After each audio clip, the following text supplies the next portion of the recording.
আসসালামু আলাইকুম ভিউয়ার্স, কেমন আছেন সকলেই? আশা করছি সকলেই ভালো আছেন। সো দেখতে পাচ্ছেন আমরা এই মুহূর্তে যে প্রজেক্টটাতে রয়েছি এটার নাম হচ্ছে পোর্টাল বিটকয়েন। সো এই প্রজেক্টটা কিন্তু খুবই চমৎকার একটা প্রজেক্ট। এই প্রজেক্টটা কাজ করতেছে হচ্ছে বিটকয়েন নিয়ে এবং বিটকয়েনে হচ্ছে বিভিন্ন রকম ফান্ডিং দেওয়া, আপনার হচ্ছে লোন দেওয়া এবং ইত্যাদি যে প্রজেক্টগুলো রয়েছে সেগুলো সম্পর্কে কিন্তু এই যে পোর্টাল বিটকয়েন যে প্রজেক্টটা রয়েছে এটা কিন্তু কাজ করবে। সো প্রজেক্টটা কিন্তু খুবই চমৎকার একটা প্রজেক্ট। অলরেডি আপনি দেখতে পাচ্ছেন এখানে হচ্ছে তারা ৪২ মিলিয়ন ফান্ড রাইজ করেছে, যেটা কিন্তু একটা অকল্পনীয় নাম্বার। তো এটা যদি আপনি বাংলা টাকায় কনভার্ট করেন তাহলে কিন্তু এই টাকাটা প্রায় ৪০০ টাকায় গিয়ে দাঁড়ায়। তো এই প্রজেক্টগুলো কিন্তু ৮-১০টা যে টেলিগ্রাম প্রজেক্ট রয়েছে সেগুলোর মতো কিন্তু নয়। এগুলো হচ্ছে একটা পার্টিকুলার কাজ করে এবং এগুলোর একটা কাজ রয়েছে এবং সেই কাজগুলো নিয়েই মূলত এগুলো এগিয়ে যায় এবং এগুলোর একটা ভবিষ্যৎ রয়েছে। আর টেলিগ্রাম যে প্রজেক্টগুলো রয়েছে সেগুলোর কিন্তু কোনো ভবিষ্যৎ নেই। তো এখানে যদি আপনি নিচের দিকে চলে আসেন তাহলে দেখতে পারবেন তাদেরকে ফান্ডিং করেছে কে।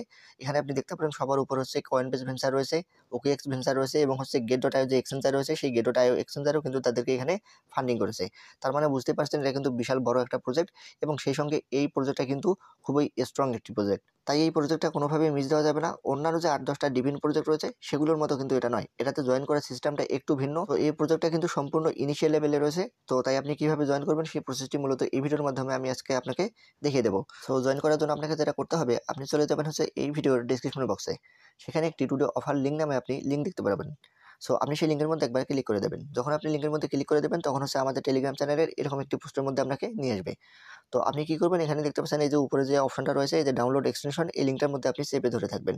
যখন আপনি এই লিঙ্কটার মধ্যে চেপে ধরে থাকবেন তখন হচ্ছে আপনার সামনে এরকম কপির মতো অপশন চলে আসবে। তো আপনি এই যে কপি লিঙ্ক করে নেবেন। যখন লিঙ্কটা আপনার কপি করা হয়ে যাবে তখন হচ্ছে আপনি চলে যাবেন হচ্ছে মেসেজ ব্রাউজারে অথবা হচ্ছে কিউই ব্রাউজারে। সো মেসেজ ব্রাউজার আমার সাজেস্ট থাকবে আপনারা মেসেজ ব্রাউজারটা ইউজ করবেন। তো মেসেজ ব্রাউজারে আসার পরে আপনি কি করবেন, যে লিঙ্কটা এই মুহূর্তে কপি করে নিলেন সেটা আপনি এখানে ছেড়ে দেবেন। যখন আপনি লিঙ্কটা ছেড়ে দেবেন তখন হচ্ছে পোর্টাল যে হচ্ছে তাদের যে এক্সটেনশনটা রয়েছে সেখানে আমাদেরকে নিয়ে যাবে। তো দেখুন এই যে পোর্টাল যে এক্সটেনশনটা রয়েছে সেটা আমাদের সামনে পুরোপুরিভাবে ওপেন হয়ে গিয়েছে। তো আমি এখানে জুম করে নেব। জুম করে দেখতে পাচ্ছেন উপরে ডান দিকে এখানে অ্যাড টু ক্রোম নামে যে অপশনটা রয়েছে এখানে আমাদেরকে ক্লিক করে দিতে হবে। এই যে অ্যাড টু ক্রোম, এই অপশনটার মধ্যে আপনারা প্রত্যেকেই ক্লিক করে দেবেন। তারপর দেখতে পাচ্ছেন এখানে পারমিশন চাইছে, তো আমি কি করবো, এখানে ওকে করে দেবো। তো এক্সটেনশনটা যখন অ্যাড হয়ে যাবে তখন আপনি দেখতে পারবেন এখানে যে রিমুভ ফ্রম ক্রোম নামে অপশনটা এটা কিন্তু চলে আসবে। যখন এটা চলে আসবে তখন আপনি বুঝতে পারবেন আপনার যে এক্সটেনশন রয়েছে সেটা কিন্তু অ্যাড হয়ে গেছে। আর এটা দেখার জন্য আপনি এই যে উপরে যে এক্সটেনশনের বাটনটা রয়েছে এখানে একবার ক্লিক করে দেবেন, তাহলে আপনি দেখতে পারবেন আপনার যে হচ্ছে এই যে এক্সটেনশনটা রয়েছে সেটা কিন্তু এখানে অ্যাড হয়ে গিয়েছে। এই যে পোর্টাল ডিই এখানে অ্যাড হয়ে গিয়েছে। এখন আমাদেরকে যেটা করতে হবে, এই যে পোর্টাল ডিইএক্স যে এখানে এক্সটেনশনটা রয়েছে এখানে আমাদেরকে ক্লিক করে দিতে হবে। তারপর আপনার সামনে ঠিক এরকম ইন্টারফেস চলে আসবে। তো এখানে যদি অন্যান্য কোনো পপআপ চলে আসে তো আপনি কি করবেন, সাইটে ক্লিক করে আপনি সেটা কেটে দেবেন। তারপর দেখতে পাচ্ছেন এখানে ক্রিয়েট ইউর ওয়ালেট নামে যে অপশনটা রয়েছে এখানে আপনি ক্লিক করে দেবেন, এই যে ক্রিয়েট ওয়ালেট। সো এখানে ওয়ালেট মূলত একটা আপনাকে তৈরি করতে হবে। সো এখানে ক্রিয়েট ওয়ালেটের মধ্যে আপনি ক্লিক করে দেবেন। তারপর দেখতে পাচ্ছেন আপনাকে বলতেছে এখানে রিভিল ইউর রিকভারি ফ্রেজ যেটা রয়েছে এই যে এখানে আপনাকে ক্লিক করে দিতে হবে। তো এখানে যখন ক্লিক করে দেবেন তখন মূলত আপনাকে 12টা শব্দ দেবে, সেই 12টা শব্দ আপনাকে সেভলি রেখে দিতে হবে। তো এখানে আমি হচ্ছে এই 12টা শব্দ কিন্তু সিকিউরিটি পারপাসের কারণে দেখাতে পারতেছি না। আপনারা যেভাবে অন্যান্য ওয়ালেটগুলো তৈরি করেন ঠিক একই প্রসেসে এখানেও আপনাকে একটা ওয়ালেট তৈরি করতে হবে। সো আমি এখানে ক্লিক করে দেবো। সো দেখতে পাচ্ছেন তারপরে আপনার সামনে এরকম একটি ইন্টারফেস চলে আসবে। তো আপনাকে হচ্ছে এখানে 12টা শব্দ দিবে, মূলত এই 12টা শব্দ আপনাকে ভালোভাবে সেভ করে রাখতে হবে। আপনি এগুলো ভালোভাবে সেভ করে রাখবেন অথবা আপনি কোথাও ডায়েরিতে নোট করে রাখবেন। তো এগুলো আমি কপি করে নেব এবং সেই সঙ্গে হচ্ছে এখানে একটা স্ক্রিনশট দিয়ে নেব। তো দেখতে পাচ্ছেন ঠিক এইভাবে আপনার সামনে কিন্তু এই ইন্টারফেস চলে আসবে। তো আপনাকে বলতে চাই হচ্ছে এখানে দেখতে পাচ্ছেন উপরের দিকে খেয়াল করুন, এখানে 4 নাম্বার, 8 নাম্বার এবং 12 নাম্বার যে ওয়ার্ডগুলো রয়েছে সেগুলো আমাকে সিলেক্ট করতে বলতেছে। সো আমি এগুলো সিলেক্ট করলে মূলত আমার হচ্ছে এটা ব্যাকআপ ভেরিফাই হয়ে যাবে। এটা প্রুভ হয়ে যাবে যে হচ্ছে আমার মূলত এই ব্যাকআপটা আমি নিয়েছি এবং এটা আমার সেভ রয়েছে। তো আমাকে মূলত এভাবে ক্লিক করতে হবে। তো প্রত্যেকের আপনাদের সামনে এরকম ইন্টারফেস চলে আসবে। তো আপনারা এটা প্রুভ করে নেবেন। তারপর আপনার সামনে ঠিক এরকম একটা ইন্টারফেস চলে আসবে। তো আপনাকে এখানে বলতেছে পাসওয়ার্ড দেওয়ার জন্য। তো আপনি কি করবেন, এই যে উপরে ঘরে হচ্ছে একটা স্ট্রং পাসওয়ার্ড দেবেন। ঠিক উপরে ঘরে যে পাসওয়ার্ডটা দেবেন ঠিক একই পাসওয়ার্ড আপনি নিচের ঘরে দিয়ে কনফার্ম করে নেবেন।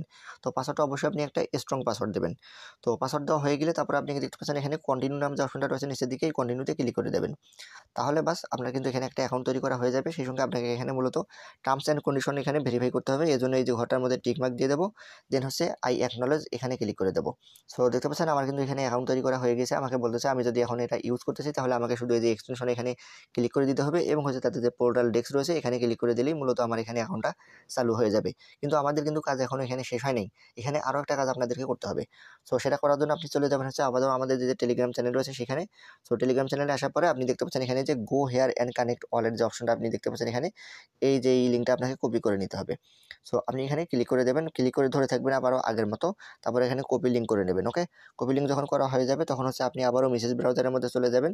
মেসেজ ব্রাউজার যাওয়ার পরে আবার একটা নতুন ট্যাব নেবেন আপনি। সো নতুন ট্যাবটা নেওয়ার পরে আপনি কী করবেন, এখানে আবারও এই যে লিঙ্কটা কপি করে নিয়ে আসলেন সেটা এখানে ছেড়ে দেবেন। তারপর আপনার সামনে এইরকম একটি ইন্টারফেস চলে আসবে। তো দেখতে পাচ্ছেন আপনাকে এখানে বলতেছে মূলত ওয়ালেট কানেক্ট করার জন্য। সো এখানে যে ওয়ালেট কানেক্ট যে অপশনটা রয়েছে এখানে আপনাকে ক্লিক করে দিতে হবে। তারপরে আপনি কী করবেন, এখানে কানেক্ট ওয়ালেটের মধ্যে ক্লিক করে দেবেন। তারপরে আপনি দেখতে পাচ্ছেন এখানে 2টা অপশন রয়েছে, কানেক্ট ওয়ালেট আর একটা হচ্ছে কানেক্ট পোর্টাল। তো আপনি কী করবেন, এখানে যে কানেক্ট পোর্টাল নামে যে অপশনটা দেখতে পাচ্ছেন এখানে আপনাকে ক্লিক করে দিতে হবে। সো এখানে ক্লিক করে দেবেন, তাহলে আপনাকে রিডাইরেক্ট করে মূলত হচ্ছে আপনার পোর্টালের যে ডেস্ক রয়েছে সেটার সঙ্গে মূলত এই ওয়ালেটটা কানেক্ট হয়ে যাবে। সো এখানে হচ্ছে এরকম ইন্টারফেস চলে আসতে পারে। তো আপনি কী করবেন, এখানে সাইডে ক্লিক করে দেবেন ফাঁকা জায়গায়, তাহলে হচ্ছে এখানে এরকম অপশন চলে আসবে। তো এখানে দেখতে পাচ্ছেন যে কানেক্ট পোর্টাল এই অপশনটাতে আপনি ক্লিক করে দেবেন। সো আপনারা যখন এখানে ক্লিক করে দেবেন তখন কিন্তু হচ্ছে পোর্টালের সঙ্গে কিন্তু এটা কানেক্ট হয়ে যাবে।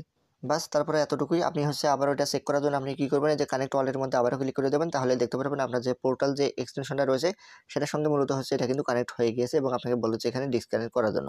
তো আপনাকে আর এখানে কিছু করতে হবে না, আপনার অ্যাকাউন্ট তৈরি করা কিন্তু কমপ্লিট। তো এখন আপনাকে যেটা করতে হবে, আপনি আবার ওই যে উপরে এক্সটেনশন বাটনটার মধ্যে ক্লিক করে দেবেন, দেন হচ্ছে পোর্টাল ডেস্কের মধ্যে আপনি ক্লিক করে দেবেন। তারপর আপনার সামনে ঠিক এরকম একটা ইন্টারফেস চলে আসবে। তো দেখতে পাচ্ছেন এখানে হচ্ছে মূলত 539 ইউএসডি দেখাচ্ছে। তো এটা কিন্তু হচ্ছে মূলত একটা টেস্টনেট ফসেট এখানে নিতে হয়। তো আপনারা এখানে নিচের দিকে বাটন দেখতে পারবেন, এখানে হচ্ছে আপনাকে বলবে ক্লেম টেস্টনেট ফসেট। তো আপনি এখানে ক্লিক করে দিলে এটা মূলত আপনার চলে আসবে। সো তারপরে মূলত এরকম একটি ইন্টারফেস চলে আসবে। তো এখানে কিন্তু আর কোনো কাজ নেই, মূলত এখানে এই এতটুকুই কাজ। তো পরবর্তীতে এখানে হচ্ছে তাদের টেস্টনেট ফসেটটা দিয়ে মূলত আমাদেরকে হচ্ছে এখানে মূলত কিছু ট্রানজাকশন করতে হবে, কিছু অ্যাক্টিভিটি করতে হবে। সো এগুলো কিন্তু পরবর্তীতে আমি আপনাকে দেখিয়ে দেবো। আপনি আপাতত হচ্ছে এই কাজটা এখানে কমপ্লিট করে রাখুন। তো পরবর্তীতে ফুল গাইডের একটা ভিডিও আমি আপনাদেরকে দিয়ে দেবো। তখন আপনি সম্পূর্ণ কাজটা কমপ্লিট করতে পারবেন। সো আশা করতেছি ভিডিওটা বুঝতে পেরেছেন। তো দেখা হচ্ছে পরবর্তী কোনো ভিডিওতে। ভালো থাকবেন সকলেই। আসসালামু আলাইকুম।